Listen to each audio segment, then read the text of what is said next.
BRS के working सदर KTR ने कहा कि तेलंगाना में तरक्की के कई अहम मंसूबे इनके दौरे हुकूमत में मुकम्मिल किए गए हैं। उन्होंने वाज़ेह किया कि कालेश्वरम प्रोजेक्ट कर्ज लेकर बनाया गया था और पिछले 10 सालों में सालाना 41,000 करोड़ रुपए का कर्ज लिया गया।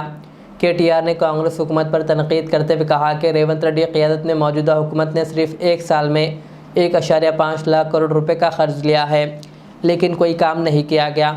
उन्होंने मज़ीद कहा कि इनके दौरे हुकूमत ने वरंगल में सुपर स्पेशलिटी अस्पताल, मेगा टेक्सटाइल पार्क और college university of health science कायम की गई। फलाही इक़दाम पर बात करते हुए केटीआर ने कहा कि बीआरएस के दौरे हुकूमत में बिजली और पानी की फराहमी को यकीनी बनाया गया, रैतु बंधु स्कीम और हर ज़िले में मेडिकल कॉलेज कायम किया गया। उन्होंने मज़ीद कहा कि 2 मरहलों में 28,000 करोड़ रुपए के ज़रई कर्ज़े माफ़ किए गए।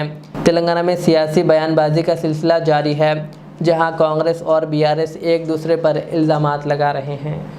పిల్లలు కేసీఆర్ ప్రభుత్వాన్ని ఇదే రేవంత్ రెడ్డి ఒకసారి కాదు ఒక 100 సార్లు అన్నాడు, 1000 సార్లు అన్నాడు. అప్పుల పాలు చేసిపోయిన ఆ రాష్ట్రాన్ని అప్పుల పాలు చేసిండు, ఆగం చేసిండు, నాశనం చేసిండు అని మాట్లాడండి. మేము మొత్తం పురుజ లెక్క తీసి చెప్పినాం మొన్న అసెంబ్లీలో. ఏం చెప్పినాం?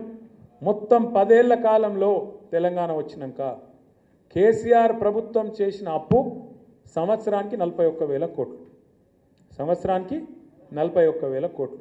సరే, కేసీఆర్ ప్రభుత్వం అప్పు చేసింది.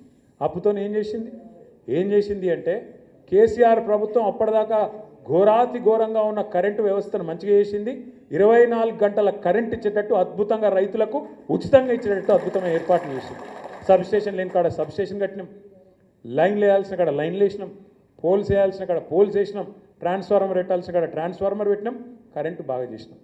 అద్భుతమైన ప్రాజెక్టు కాళేశ్వరం, మొత్తం భారతదేశంలో కాదు ప్రపంచంలో అతిపెద్ద lift irrigation project Kaleshwaram project కట్టేందుకు అప్పు చేసినాం, భవిష్యత్తు మీద పెట్టుబడి పెట్టినాం.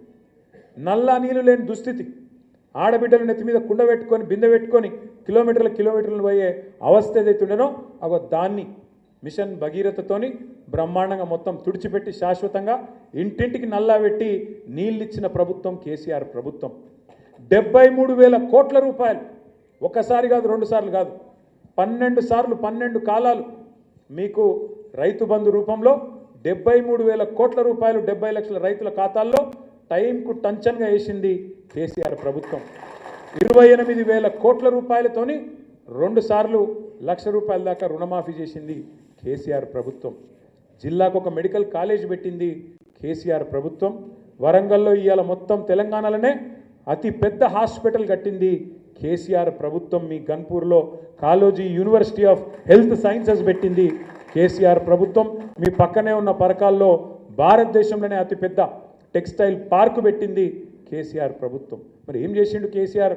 సంవత్సరానికి 40,000 కోట్ల అప్పు చేసి అంటే నన్ను చదువుమంటూ ఇంకో గంట చదువుతా. 200 గురుకుల పాఠశాలలు ఉంటే దాన్ని 1022 చేసిండు కేసీఆర్ ప్రభుత్వం. మరి నేను అడుగుతున్నా రేవంత్ రెడ్డి గారు, ఆనాడు మిషన్ కాకతీయ, ఇంకా చాలా ఒకటిగా అది చెప్పాలంటే సార్ని ఆ రోజు అన్నవు నువ్వు కేసీఆర్ను 40,000 కోట్ల అప్పు చేసిండు సంవత్సరానికి అని అన్నవు.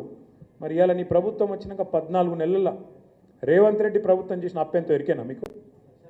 1,50,000 కోట్లు, 1,50,000. సంవత్సరానికి 40,000 కోట్లు అప్పు చేస్తేనేమో 40,000 తిట్లు తిట్టిరు మీరు. మరి 1,50,000 కోట్ల అప్పు నువ్వు చేస్తేవి.